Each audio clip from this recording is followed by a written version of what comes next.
Mi nombre es Julio Abraham Rodríguez Sánchez y yo explicaré el artículo 18 de la Declaración Universal de los Derechos Humanos. Artículo 18. Toda persona tiene derecho a la libertad de pensamiento, de conciencia y de religión.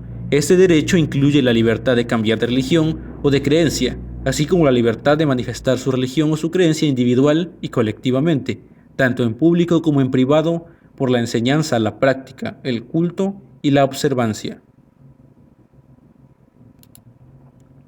El artículo 18 de la Declaración Universal de los Derechos Humanos asegura que todos tenemos derecho a nuestras propias creencias, a tener una religión, a no tener ninguna o cambiarla. En su momento, fue muy progresista al afirmar que los creyentes de todas las religiones y quienes tenían creencias seculares deberían poder vivir en paz, siendo sus derechos garantizados por el Estado y sin verse obligados a seguir una religión nacional o patrocinada por dicho Estado. El artículo 18 protege a los creyentes teístas, no teístas y ateos, así como a aquellos que no profesan ninguna religión o creencia.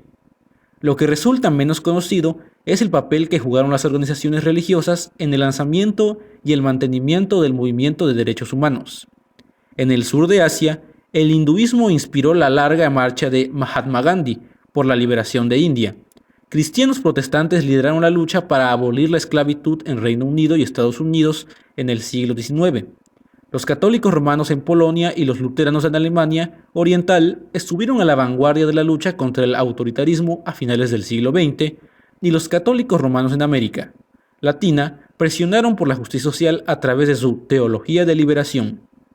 Como señaló el ex alto comisionado de la ONU para los Derechos Humanos, Zeid Ra'ad al-Hussein, los líderes religiosos, con su considerable influencia en los corazones y las mentes de las personas, son, en potencia, actores muy importantes para los derechos humanos.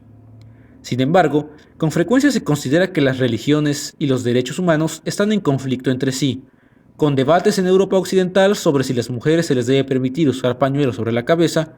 Otro ejemplo son las leyes contra la blasfemia, que se utilizan indebidamente en partes de Asia para resolver los rencores personales.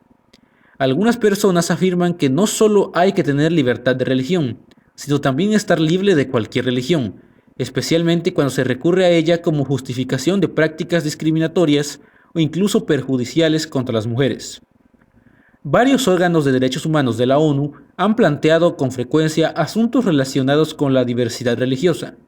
El Comité de la ONU para la Eliminación de la Discriminación contra la Mujer, por solo dar un ejemplo, recomendó que Nigeria revocara o enmendara sus leyes discriminatorias e incluyera a líderes religiosos en el proceso de abordar temas de fe y derechos humanos. Para explorar conexiones que podrían resultar positivas entre las religiones y los derechos humanos, en 2017 la Oficina de Derechos Humanos de la ONU lanzó una iniciativa llamada Fe por los Derechos, para involucrar a los líderes religiosos en un esfuerzo por construir sociedades en paz que defiendan la dignidad humana y la igualdad y abarquen la diversidad. La campaña comenzó con un acuerdo pionero, alcanzando una reunión en Beirut, con los 18 compromisos que expresan cómo la fe puede defender más efectivamente los derechos. Para los seguidores de ambas tendencias pueden ayudarse en lugar de oponerse entre sí. Esos compromisos incluyen un pacto para defender la libertad de religión o las creencias de las minorías, así como su derecho a participar de manera igual y efectiva en la vida cultural, religiosa, social, económica y pública. Los eventos posteriores en Marruecos, Túnez y Mauritania se centraron en el papel de los líderes religiosos, las mujeres y los jóvenes en la promoción de los derechos humanos en Oriente Próximo y en el norte de África. El Comité de Derechos Humanos de la ONU ha recalcado que las leyes internas no deben castigar las críticas de los líderes religiosos o evitar comentarios sobre la doctrina religiosa y los principios de fe.